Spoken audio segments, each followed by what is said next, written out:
Welcome to episode 10 of the Grief Files. I'm your host, Roxy Chalice. Kerstin Henry has experienced an extraordinary amount of loss. Both sisters, both parents, her father in law, and the father of her niece. But her first life altering loss came in college when her dad died by suicide.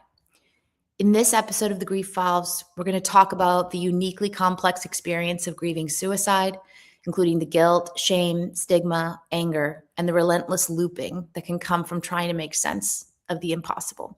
And we hold space for one of the most haunting questions that survivors often carry: why wasn't I enough? Kerstin Henry, thank you for being here on the show today. Thank you. Thanks for having me. Absolutely.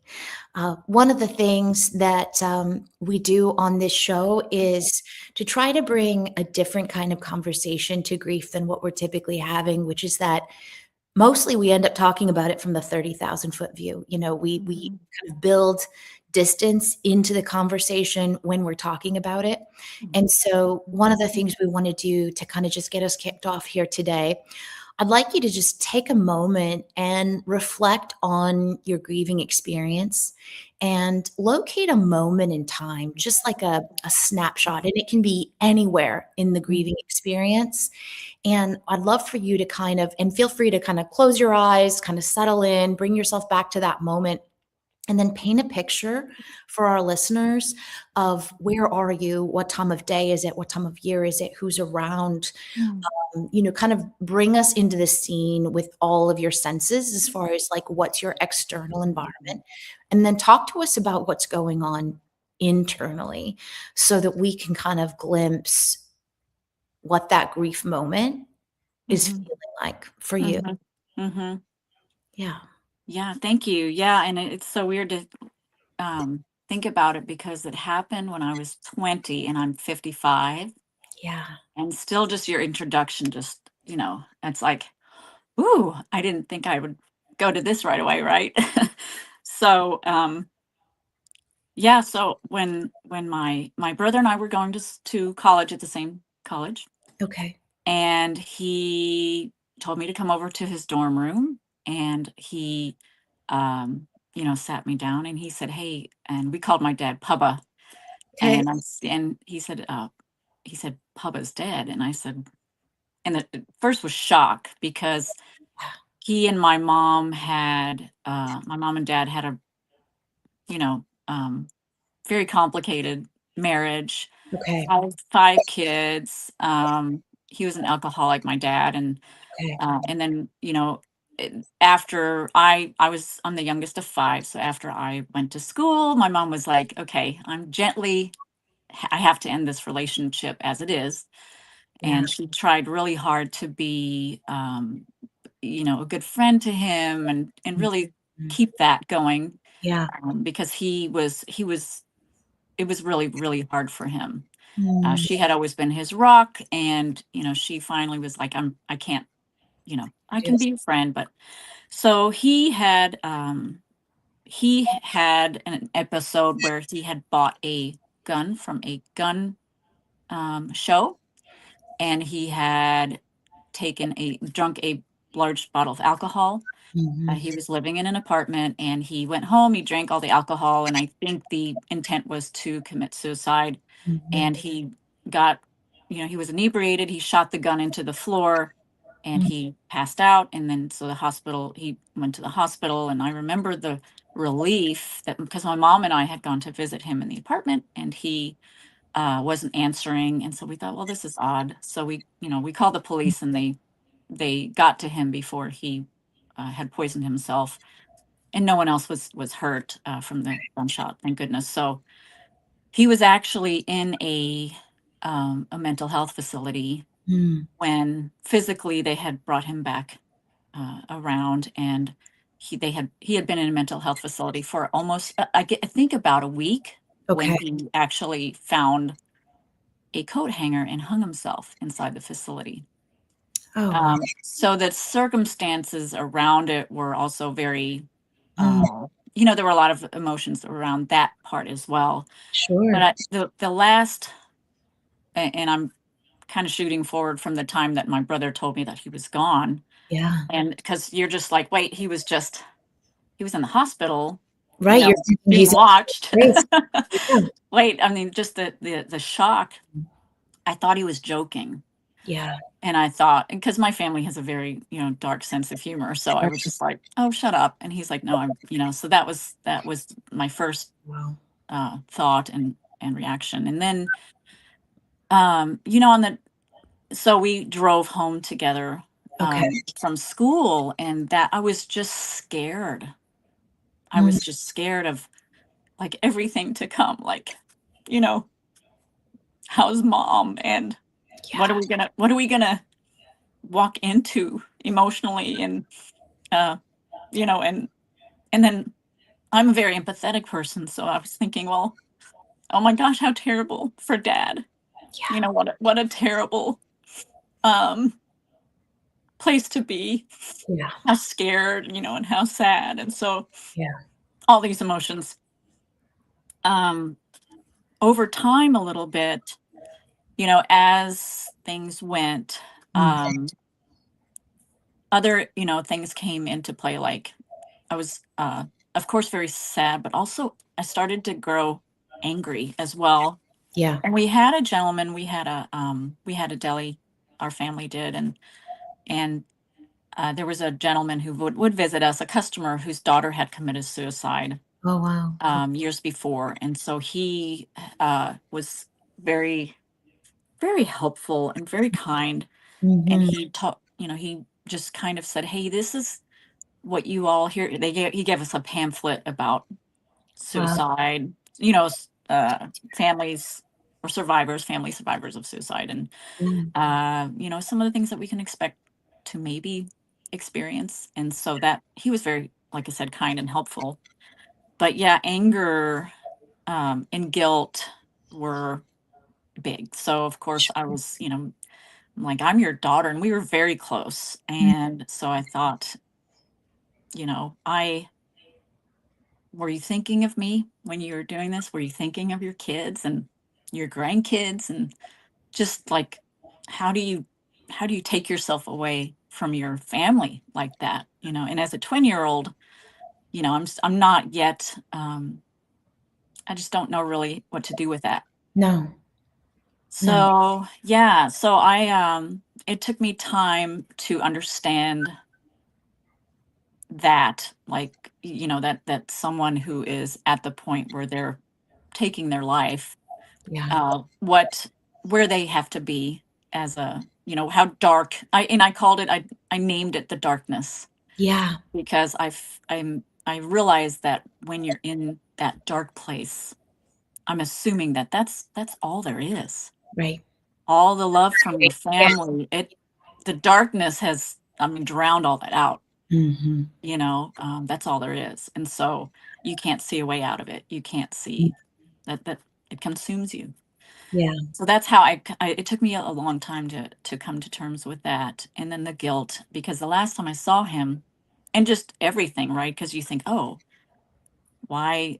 Because I think the weekend before, when mom and I had tried to visit, he went into the hospital, and then I went to see him. And like I said, we felt very good because he was safe. We thought, okay, he's safe, so I can go back to school Yeah.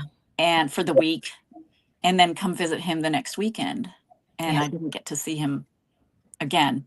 But on Sunday, when right before I drove back to school, I stopped by and I said hi. He was in the hospital, and he was very, at that point, very fixated on wanting to get back together with my mom. It was an obsession for him at that point.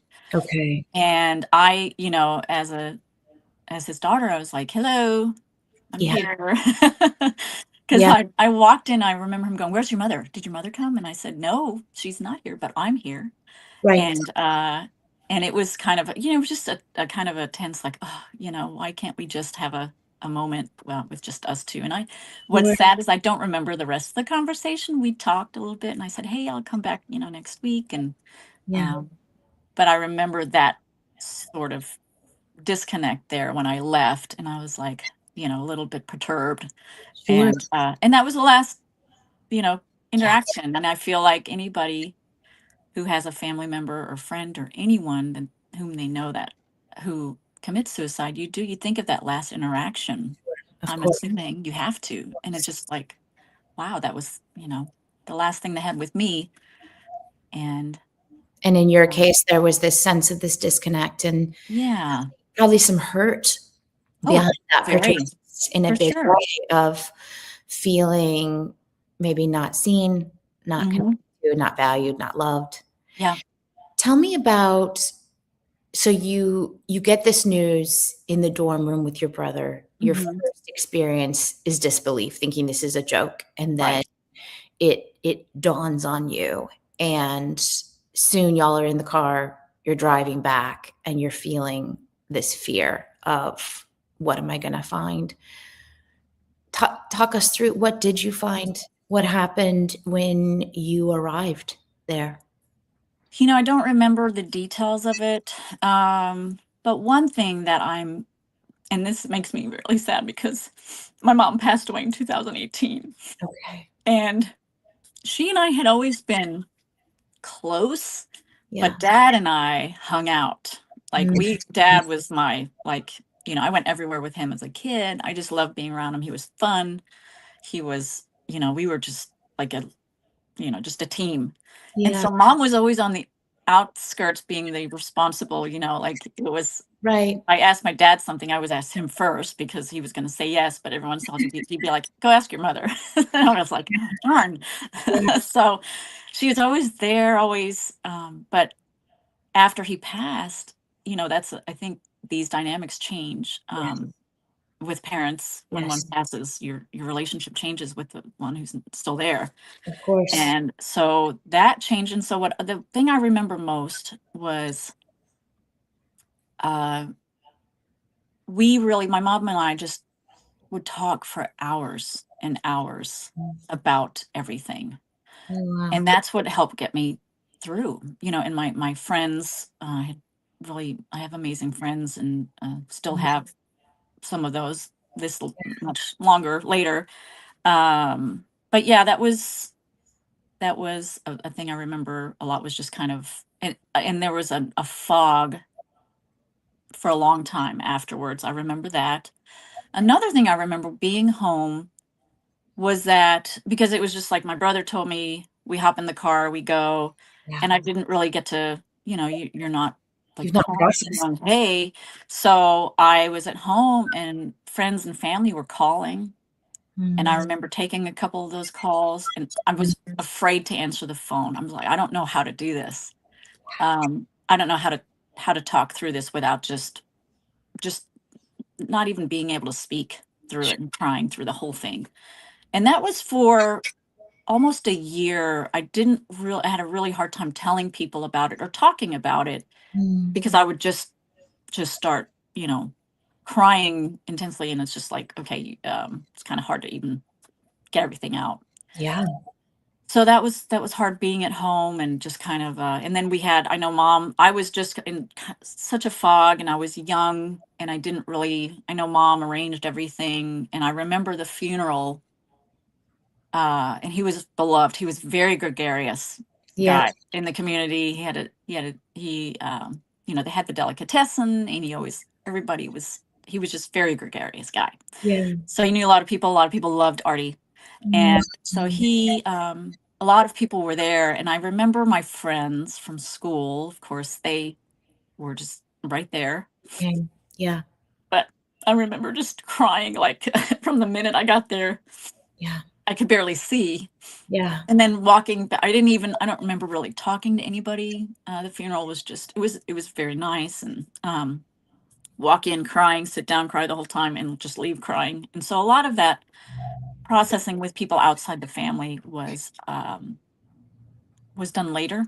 yeah, yeah, Um, and what's interesting, and I wrote this down, was that, with suicide, especially, that was 1990, yeah. and people you didn't hear about suicide, No. you know, but after the funeral, I remember people coming to the house, and we learned about a few suicides that Yes. had happened to other families that no one had talked about. People came out of the woodwork.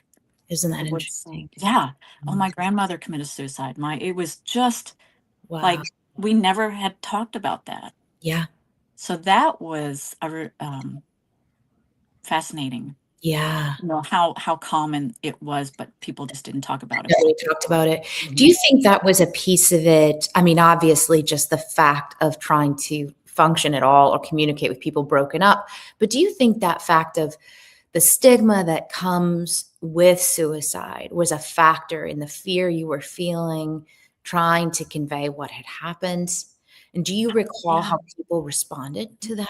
Like, I thought about that yeah, and just, this morning thinking about just, like I said, writing down a few things about it. And I don't think that played a part. I think the fear was because that was my first loss in my life, my first big loss in my life, and very personal loss. I was just like, this is mm, so sad. And I just don't know how to handle it. How is my mom and how is she going to handle it? And is my whole family going to, like, it was just mm, yeah, this, I think, because I was young mhm, and because my family, we're talkers. yeah, So we would talk through things yeah, and banter and discuss and debate. And so I wasn't we weren't like, it wasn't new to talk about our feelings okay, and to talk about like suicide and serious things. My mom, we would have a sit down around the table and talk about like politics and religion all day long. Like we would discuss things and, okay, we'd read about it and talk about it. So, and I was getting my psych degree. So uh, my sister had schizophrenia and that's what, pushed me into like, I have to study psychology and learn how to sure, help people. And so I wasn't a stranger to, it was just so sad yeah, to talk about it and sure, just to deal, like, how do you do that?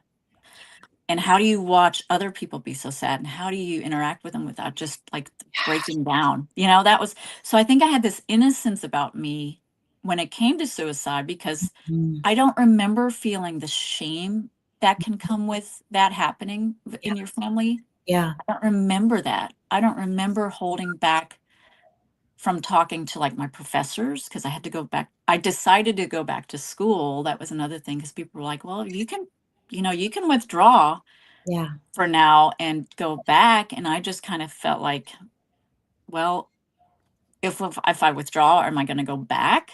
yeah, You know, because I don't know how I'm going to handle this down the line. So yeah, maybe I should just push through. yeah, I do remember it affecting, and I think any grief does, but it can affect your work and your school, your studies, and that and can be so for a long time. You kind of yeah, intuited that this is a really long journey. In yeah, fact, it's a never-ending journey, I would say. right, it is, Right? yeah, It's, you continue to work on it. How do you feel now, looking back?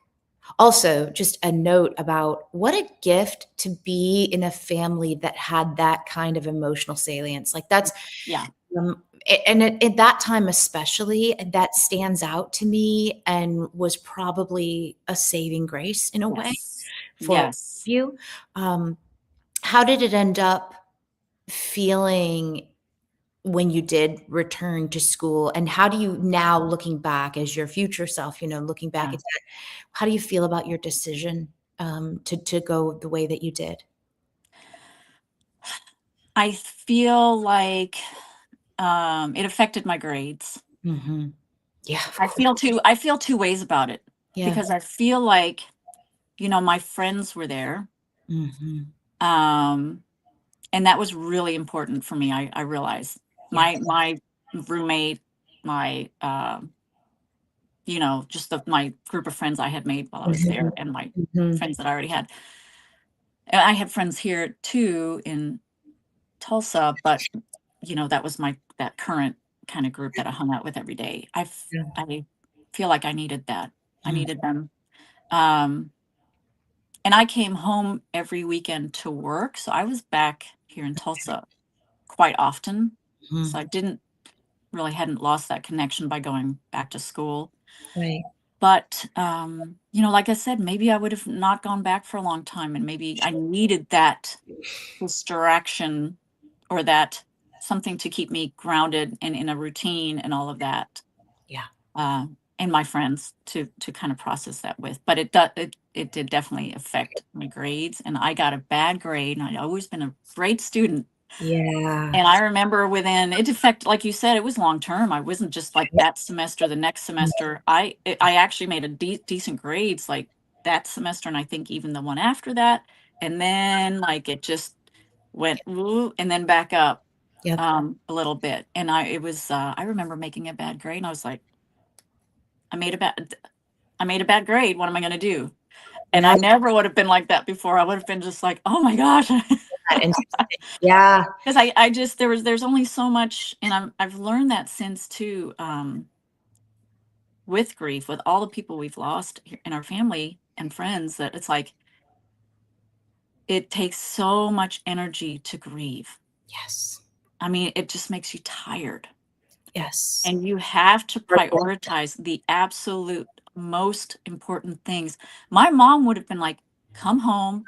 Just I was so lucky. I mean, she would have been if I would have withdrawn for a semester or 2, she would have been like, "Come home. You've got a place, you've got food, like, you're like, don't worry about anything but trying to heal." She would have been like that, Yeah. um, Wow. which is not everybody has that, No.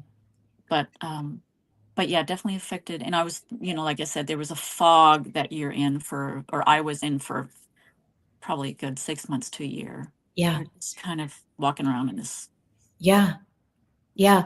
Because I feel like I'm curious if this is your experience, but one of the things I wasn't prepared for about grief until I lived it was the way you obviously know that the landscape of your life has changed, right? You've lost a core person, and there's that pain of losing and loss, and something that's like akin to disappointment, but at its most extreme version. But what I wasn't prepared for was that the interior landscape Mm. of the person that I was, Yeah, it felt reduced to rubble, especially in the early, maybe the first 6 months. yeah. Um, it was so disordered, but kind of like you, I was very high functioning at first. So, like, I started my master's program 4 weeks after my daughter died, Oh, maybe. wow. And Wow. then a couple months later, we had, like, a flood in our house, and so I did a total home renovation. I was doing all of these things, right? But then there is, and I think this is a familiar cadence, then there was a dip. It's kind of like, because 'cause you're so disordered, it's kind of like, if you imagine like a physical trauma, right? And you talk to Oh, people yeah. with major physical traumas and you just think, "Oh my god, the pain must have been unbearable," and they're like, "Actually, I don't really recall it. I was too injured to even process pain," right? I Mm, was yeah, just gone kind of. yeah. And then as it starts to come back online and you start to feel again, and you're now some distance from the loss, and there is the appearance of normalcy and the expectation of normalcy. Yes. And then as those feelings come back online, it's almost like the difference between being severely ill and having a head cold. And I always feel like if given choice, I'll be severely ill because the head cold is so disabling, but you're supposed to keep functioning, you know, Yes. just like Yes. such an acute misery.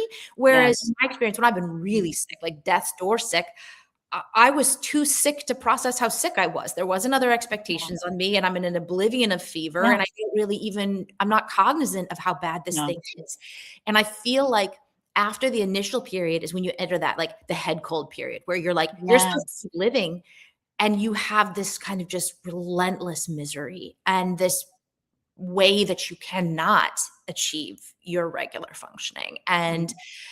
to have the world around you be permanently altered, but look much the same, and Yeah. then to have the internal realm of you, that was the part that Yeah. was so shocking. And the truth is, I it never, my life, my internal self was reduced to rubble. It never rebuilt the same way.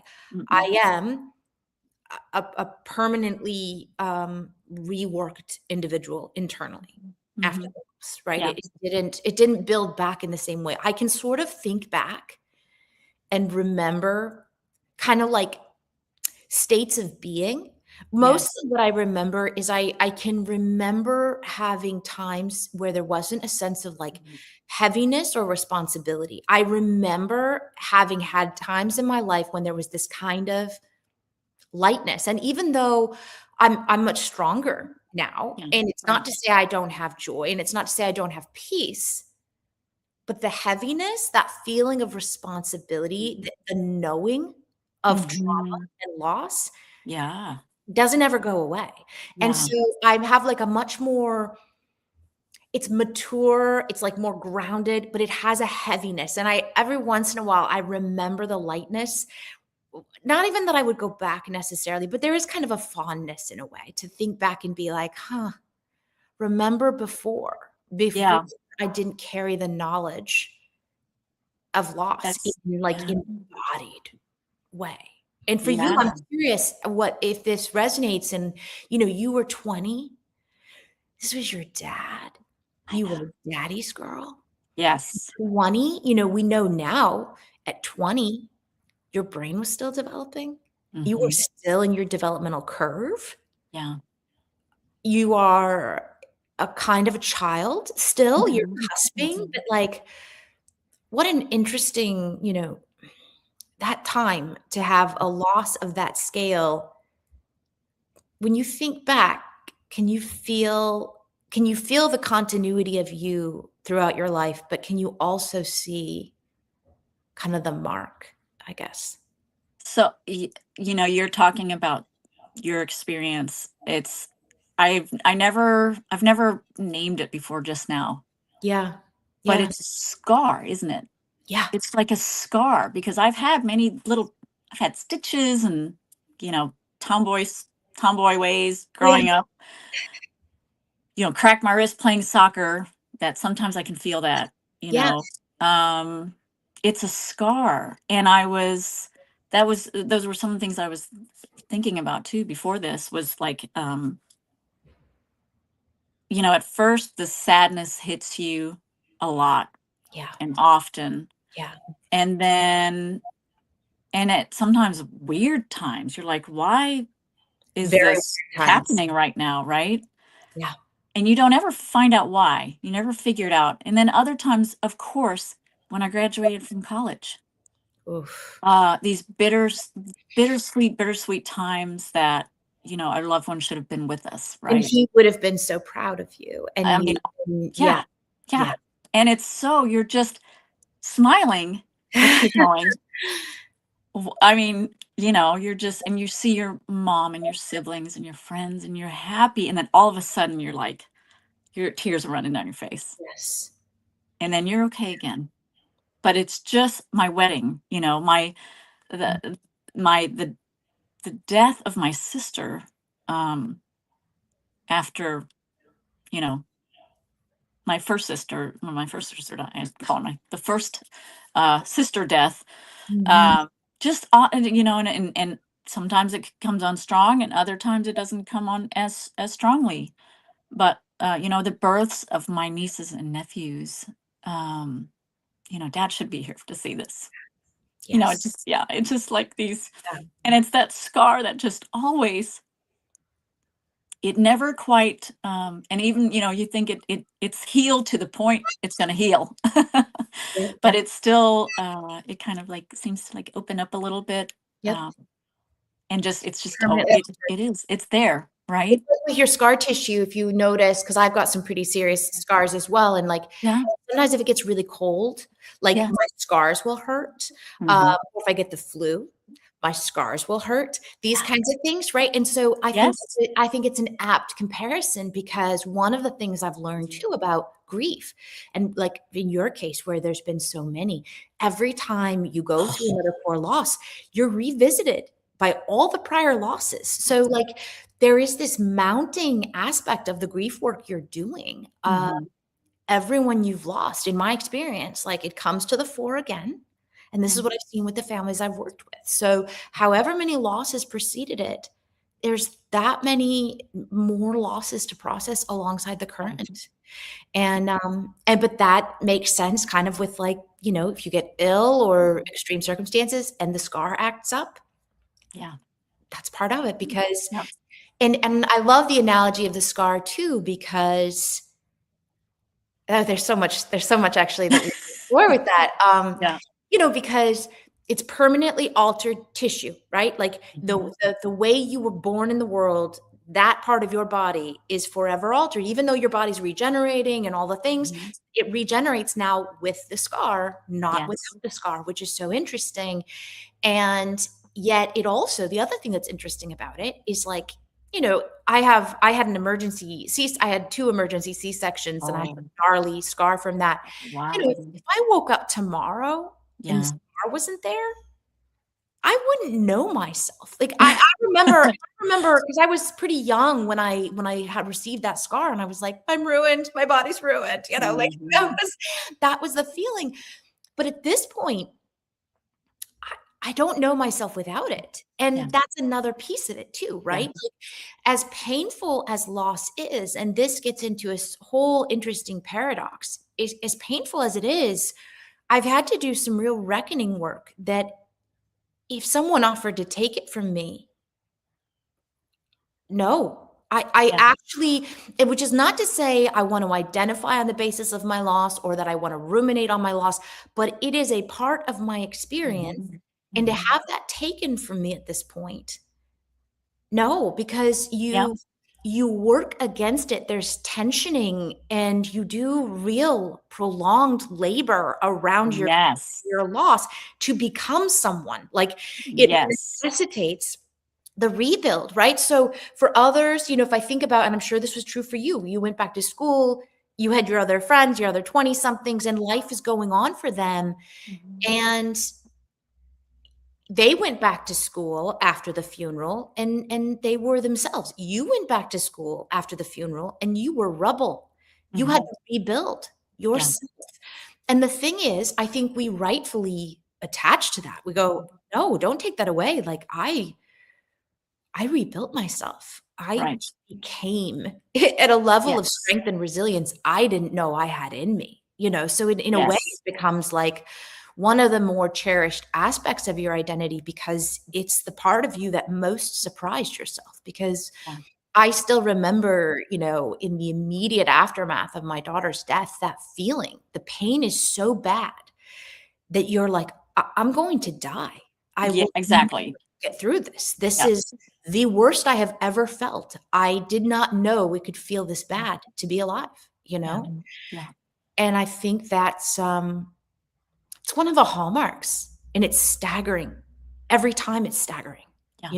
I feel Yeah. like every time I re-experience a true loss, I'm taken aback with just how much it hurts. Yeah.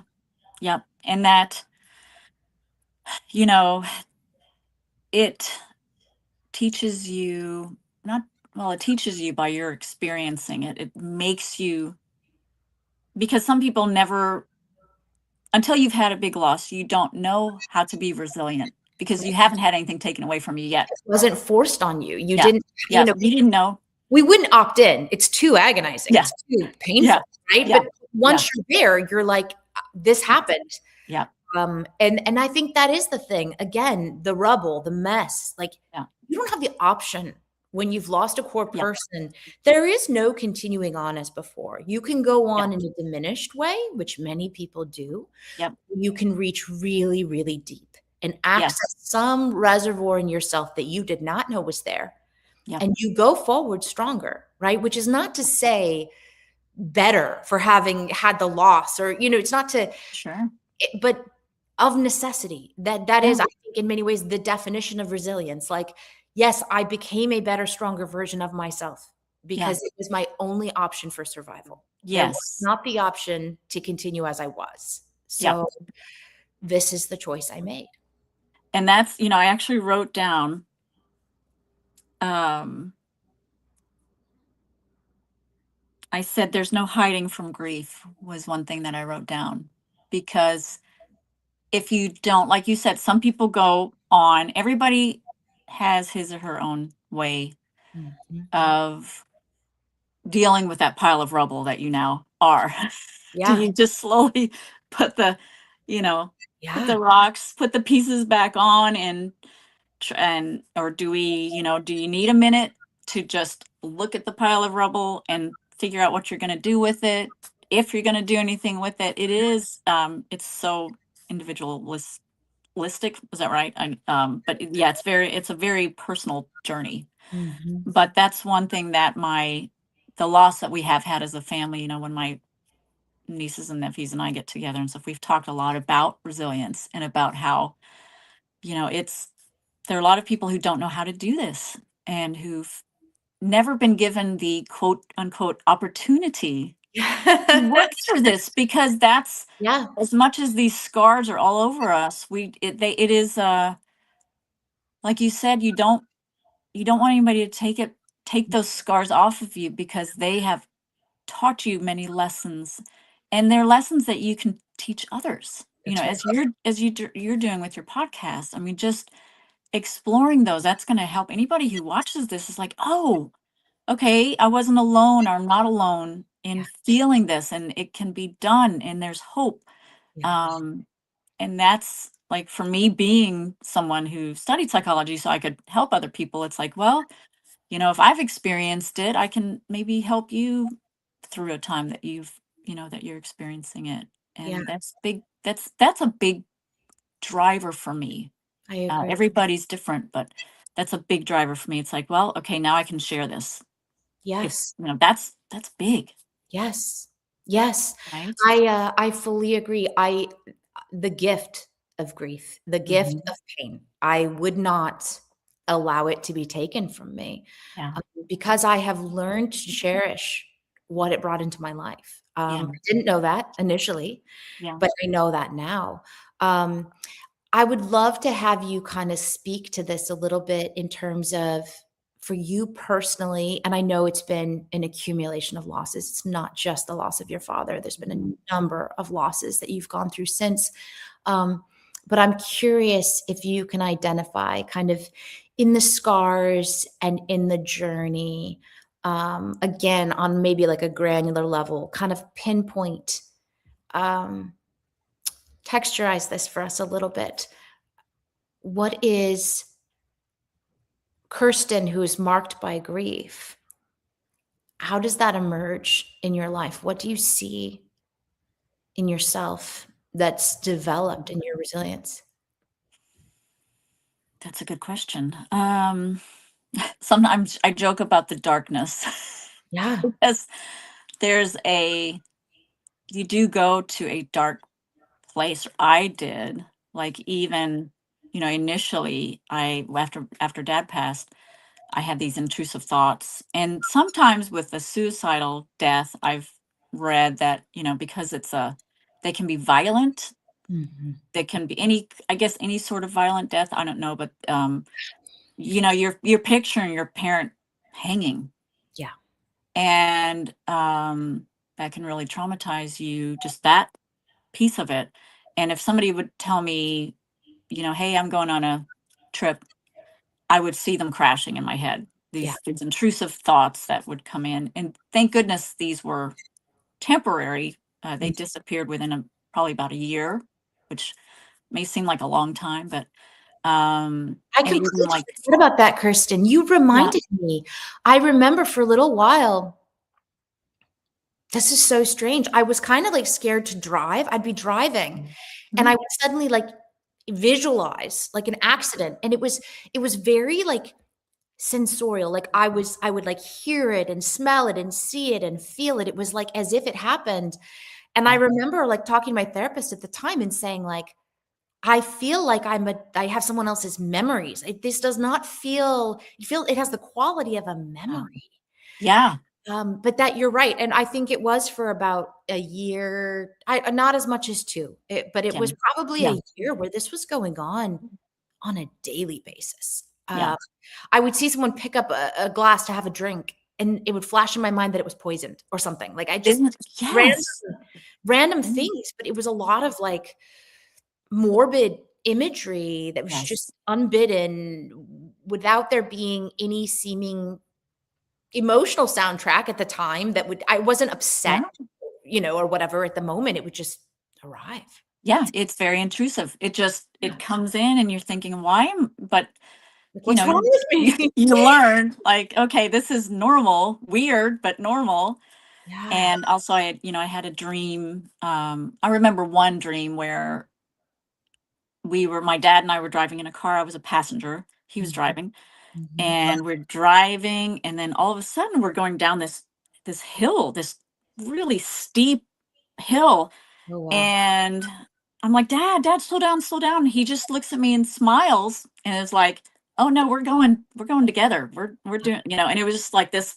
And I woke up just in, you know, it was with terror and crying. And I was like, oh, my dad's gonna just, you know, we're going together down this hill. We're gonna die.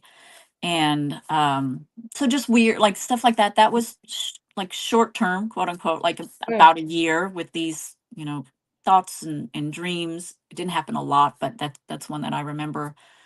With that one in particular, it strikes me that while there is the literal interpretation Hmm. of, he had ended his life and there was this sense of you being in the car and it was gonna be both of you. Hmm. I think that there's a piece of this. I'm a real big believer in dream work and that dreams are one of the ways the subconscious tries to communicate to us, and do you think in a way, and I think I guess this is a question about your experience, but also a question I have about the experience of suicide loss in particular.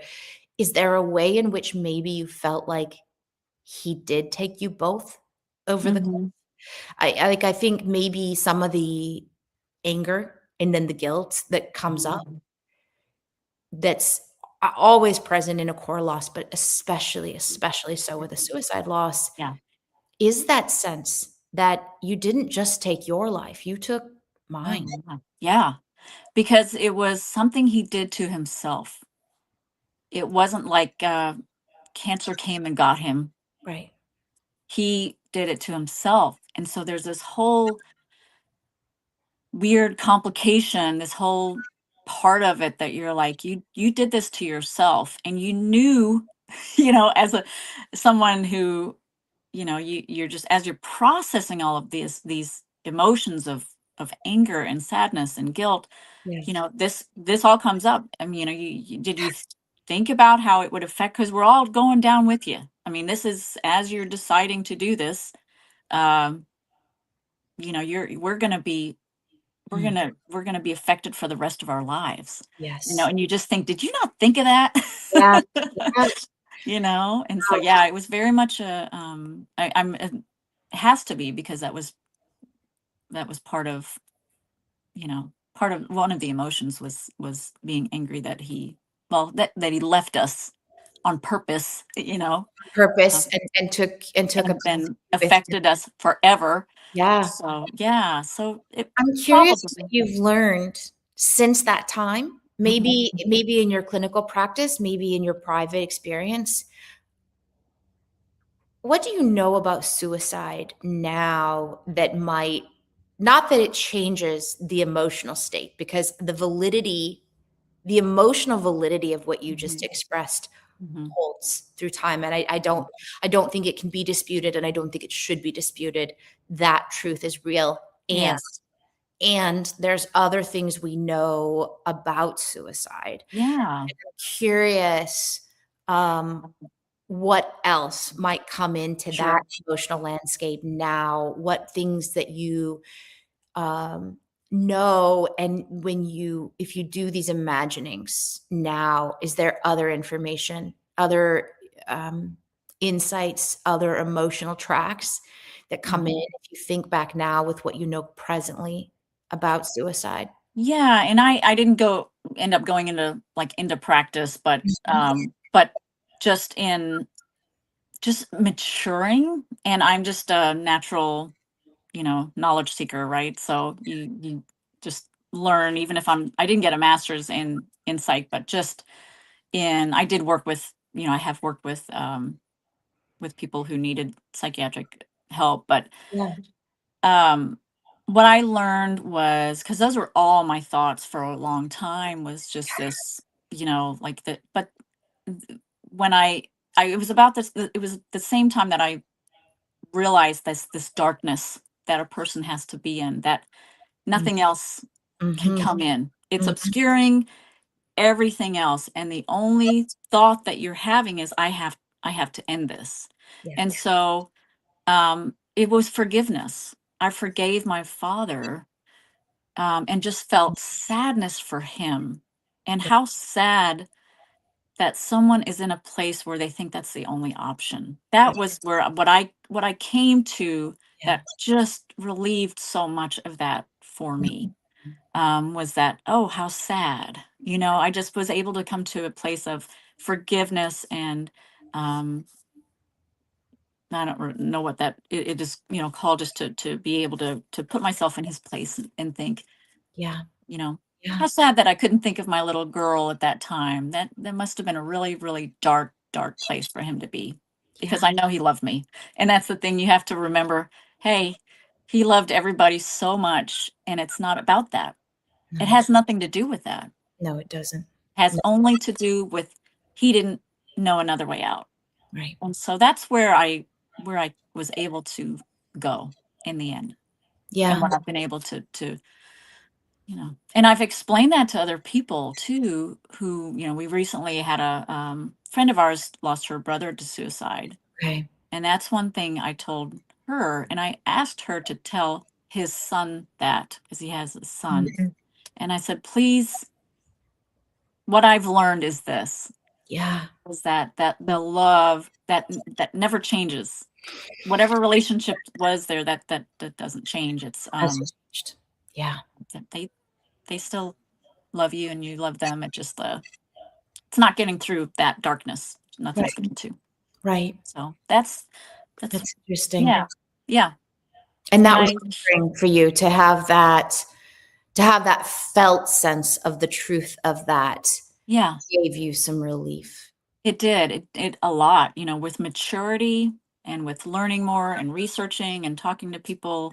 Yeah. It was like, oh, but I had to come around to that. Like, I Mm. didn't know that. I think I was, like I said, I was too young, and Sure. at the time it's raw and very personal. And when you can kind of take yourself out of that and go, okay, as much as I was sad at the time for how he must have felt, I still had that, were you thinking of us? Were you not? And then another thing that came up with ours, with our family, that was hard, was Mhm. what did he mean to do it? Mm. Maybe he didn't mean to, because he had done some superficial, like, hey, at one time he called my mom and he said, hey, I have a gun, come over. Mm. I'm going to kill myself if you don't. And so he would use it, or try to use it, to get her back in It's like his a life. help. And so it was this, Mm. what was he intending it to be, something like that? And it just, he couldn't bring it back. It was just, he couldn't stop. So Yeah. you wonder that, what Sh did he even mean? I mean, there were so many things that, I'm sure there have been many people in life who've wanted to commit suicide, and then right when they're trying to do it, they're like, oh, I really, okay, now's not the time. And then, it happens, because they just can't pull it back. Right. So that was You're right. another really thing that we just were very distraught about, that Sure. thought or question.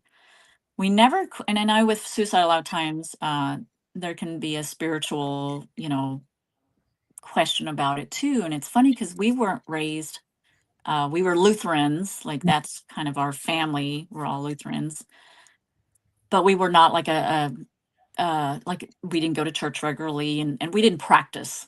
Yeah. Um, so we didn't really study texts, about religion and things like that. But you still know that, Yes. people who commit suicide, they don't, you hear, they don't go to heaven. Right.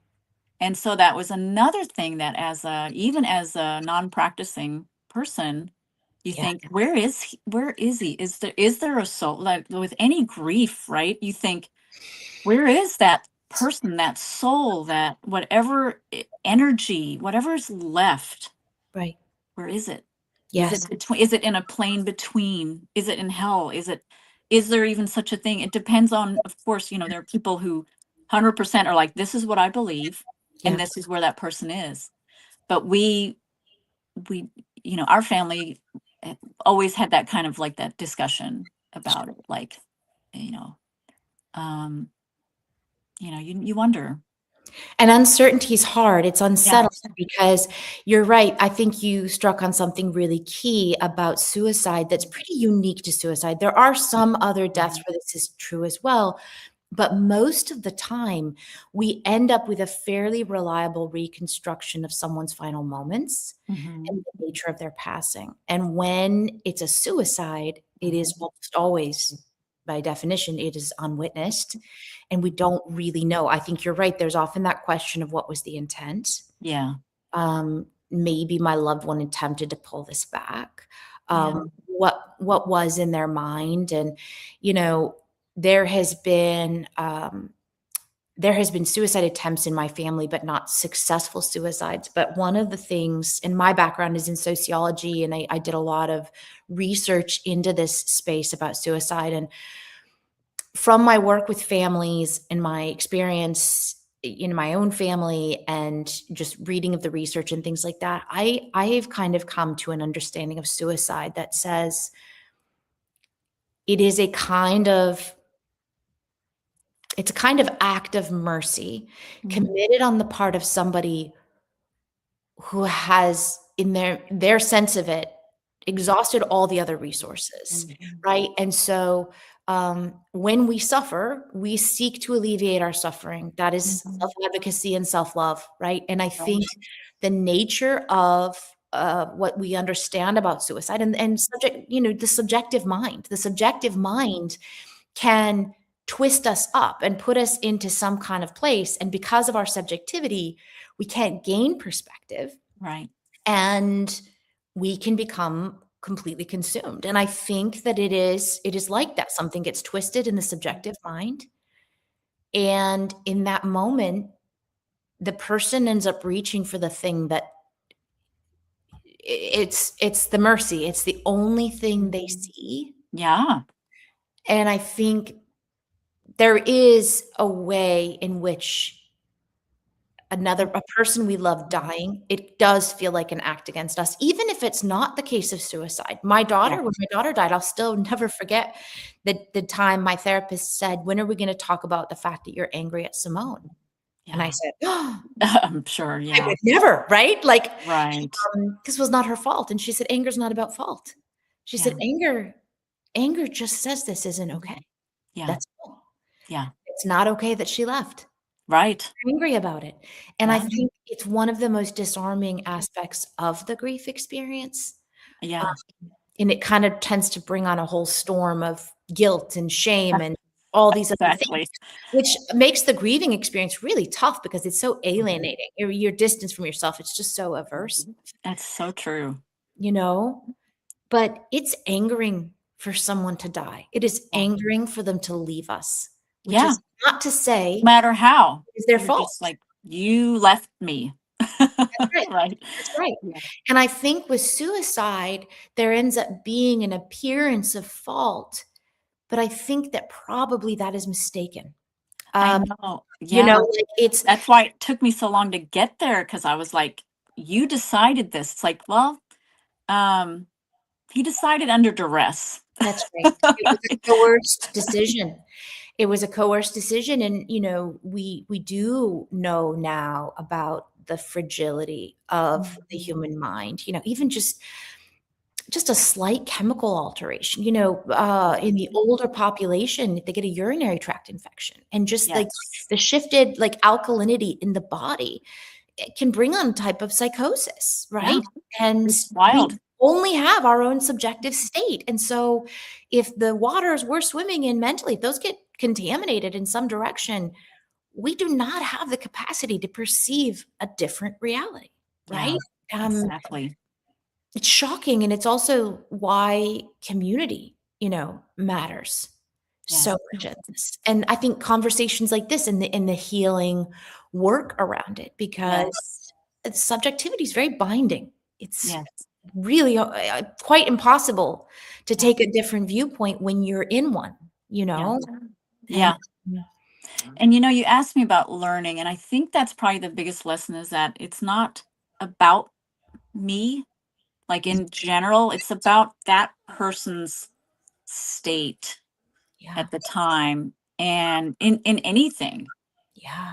when someone is angry with you, putting yourself in their place and saying, "Oh, okay, what must be going on there?" Or when someone is, I think that has helped me kind of with that, because I had to step out of myself and go, okay, where was he at that time when he did this? Yeah. And I think in life, it's so important to step out of your reaction to something Yes. and go to, okay, where are they, Yeah. and Look at put us. you aside. We've all been Don Quixote in the windmills, right? We're Yes. fighting some battle that seems very real to us, Yes. and we're acting out in ways in the environment or in the people around us. Yeah. And we're completely blind. And I do think it's one of the gifts of getting older is you've accumulated a body of work where you have Yes. blind, you know? And so you can no longer deny that this is a thing that happens. And it's exactly like you say. I mean, it's like there's this common experience I think that we all have in the modern age with like text communication.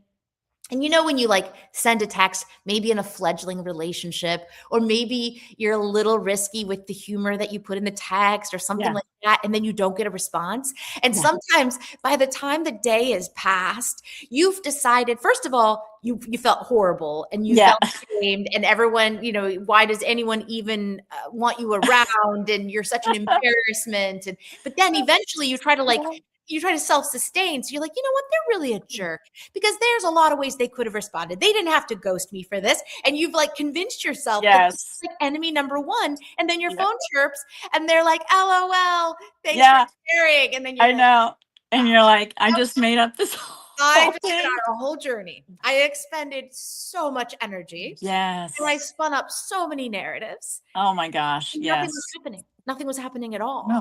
And that is, I think, the most extraordinary and absurd and endearing and problematic aspect of being human beings. And it is Yes. universal. And Yes. it comes into the mix in this Yeah. so much. Yes. I think grieving, you said the word fog, and I really like that you framed it that way because it makes me think of blindness again. Mhm. Your vision is altered. It Oh yeah. just is. You cannot. Yes. We always have altered vision from our subjectivity, as we're discussing now, but Yeah. truly, truly, you're in a state of kind of blindness or partial blindness when Yeah. you're grieving. Yeah. And the interplay between loved ones who are all grieving someone Yes. can be Yes. incredibly fraught And because we're not ourselves. yes. No, and how it affects too, like the grief affects like your relationship with, your significant other, with your siblings, with your, Yes. I mean, that's a whole nother thing, Everything becomes fragile overnight. At the time you Yeah. most need support, I Yeah. remember this, when my father-in-law passed, and I don't know, I like to think, I was kind of well-versed and had been through loss and thought I was being a good support person, and I still remember the way he, like, turned on me, right? And in that Mhm. moment, and he is like, "You know what? You never support me. You might as well just fly home." And I was like, Oh, "What?" Like, yeah. what is even happening right now? Yeah. Yeah.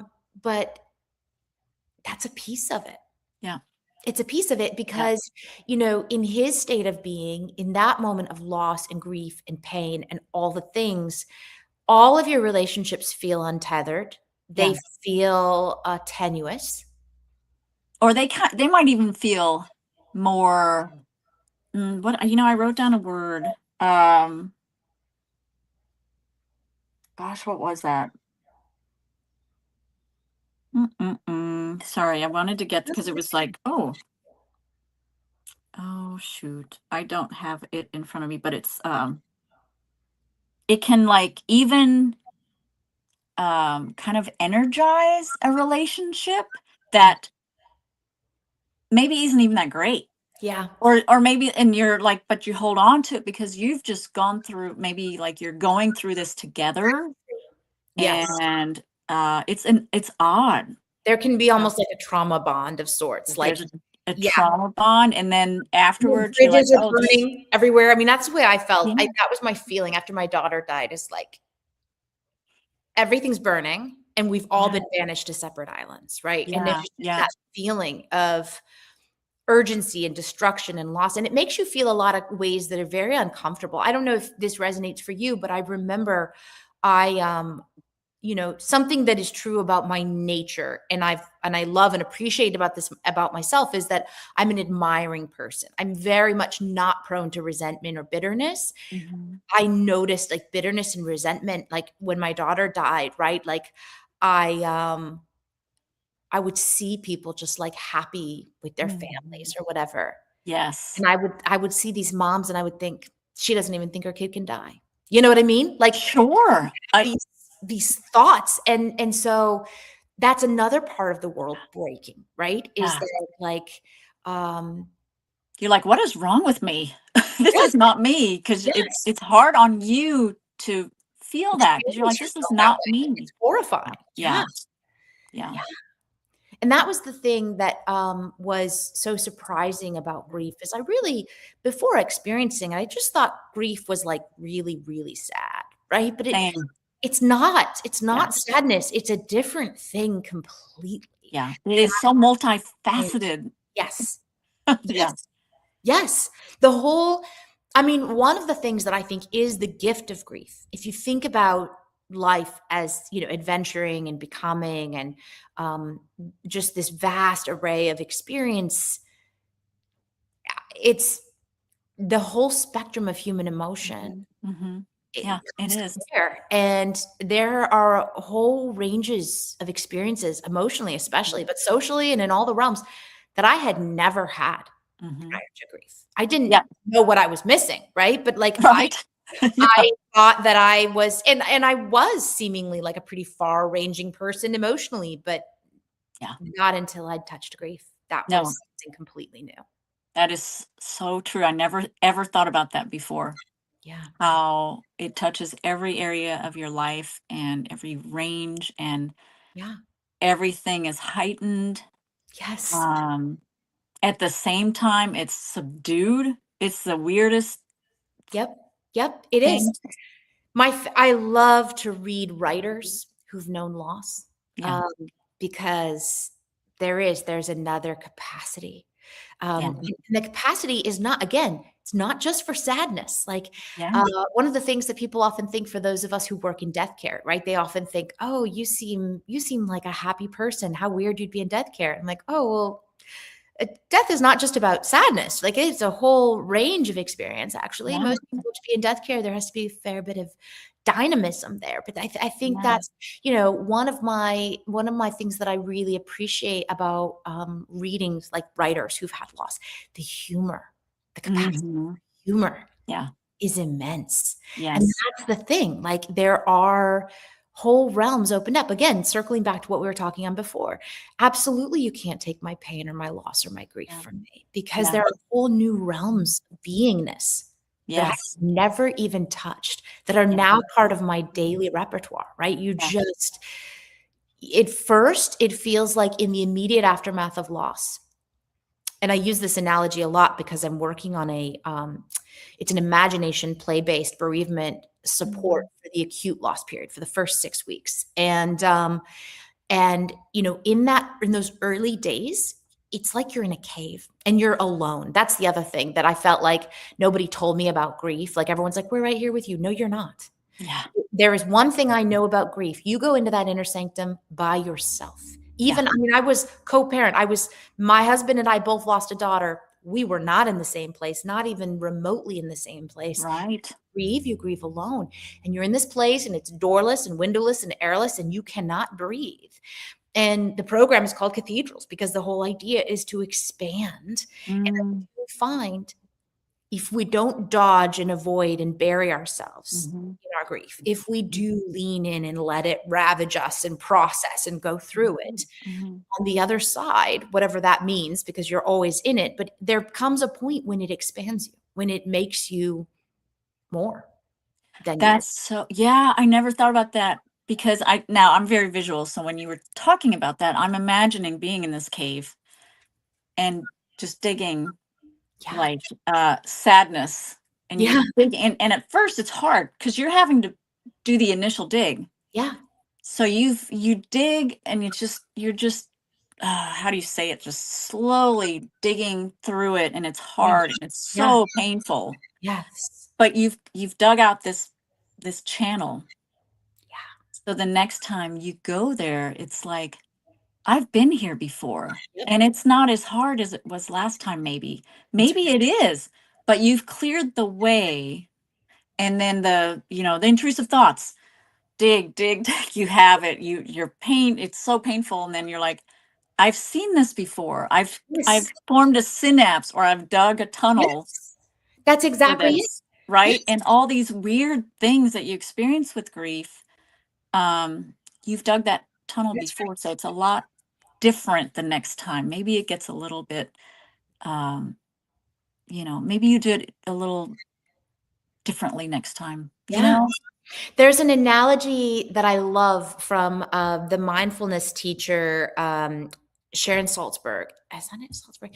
She uses this analogy, and I thought this was very interesting. So she says, your pain, your agony, your loss. Let's say it's a measuring cup full of salt. Okay, Mhm.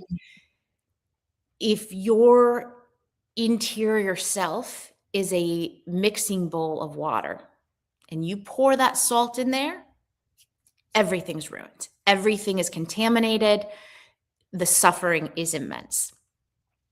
But if your interior sense of being is a lake and you Mhm. dump that salt, the salt's there. It's Mhm. there. But Yeah. in the expansiveness, it does not feel like it contaminates and destroys and Mhm. ruins everything that's present. And that's where, to me, I love what you're talking about. And I think this idea of expanding and expansiveness, you're talking about this tunneling, and then, you have another loss and it throws you back in. But you did some tunneling work when you were there Mhm. before. So there's more oxygen, there's more light, Yeah. maybe, right? Yeah. Like, I Yeah. think when we do work in grief space, thus the idea of the cathedral, I believe we can build interiorities that are the equivalent of cathedrals, right? That Yeah. Yeah. hold faith and insight and beauty. And, Mhm. there's pain. Sure, Yeah. that part's inevitable. But I do believe, because it's not like your future losses necessarily hurt less, they Yeah. still hurt. And But you've yet, seen it before. If right, nothing else, you're like, in it. I've Yes. been here before. Yeah, Doesn't feel any less painful, but I recognize it. that's right. It's like how we were talking, how I realized that I had a lightness prior to grief that I never revisited again. But part of that sense of heaviness, that sense of responsibility or burden that I'll never shake that off. Mhm. It's also grounding in the face It is. Yes. when you're That's so light and you're moving true. around, and something goes wrong and you just completely fall apart. But Yeah. when you have been seasoned by loss and you bear that heaviness, something hits, you don't get knocked off your feet, right? Yeah. You're grounded, sort of. There's something there that says, I've been here. There's a familiarity that, um, if nothing else, I've been here. Right. And that takes something away from your having to, you know, dig out again. Right. It does help. It gives you some sort of platform to stand on as you're like, okay, I've done this. I've seen this Yes. before. I can do this. Because ultimately, I believe it is all about our capacities. My true belief is that by design, we were given intuition and imagination in order to heal ourselves emotionally and psychologically. That's Yeah. why these things exist. Yeah. So we do, I believe, have our capacities to fully self-heal, Yeah. but it's a process of discovering and learning what that's like. And the Yeah. process is itself Yeah. painful and blind, and why it's important for us to gather and communicate for those who have been there. Yeah. But building those capacities in yourself, it fills me with infinite hope, which is Yeah. why I choose to work in this space, Yeah. because the possibility that when faced with life's cruelest inevitabilities, Yeah. the fact that there is still a Mhm. possibility to heal, Mhm. to uh, be with yourself, to Mhm. find the Mhm. capacities to have things like Mm. joy and Yeah. peace. Yeah. That is the most magical thing to It me. is. It really is. It very much so is. You can, and that's what is helpful to experience it, because you can say I've been here before, even though I'm crushed, I'm a pile of rubble again. Yeah. I've done this once, so there that you can see that hope on Yes. the horizon a That's lot more easily. Even though it's not any easier, you no, can see it more easily because you're like, okay, I've done this before, that's right. so There is evidence that mhm, I thought I was going to die, and then I regained my footing. It's yeah, happened before, it can happen again. yeah, yeah, Kirsten, this has been such a delight. I have to bring you back on yeah. the show soon so we can discuss more, because there's so many other facets I of would your love to. experience and grief that we could talk about. Yeah, I agree. Yeah, yeah. Thank you for Thank you being for having me. Thank you so much. This has been absolutely. really good. I've absolutely enjoyed speaking with you, and I'm really grateful that we were able to talk about this topic. Yeah. I think suicide loss gets not its due in this space, Mhm. for the complexities and the pain. So thank you for Yeah. sharing so candidly about Thank your you. experience. You're welcome, and thank you very much.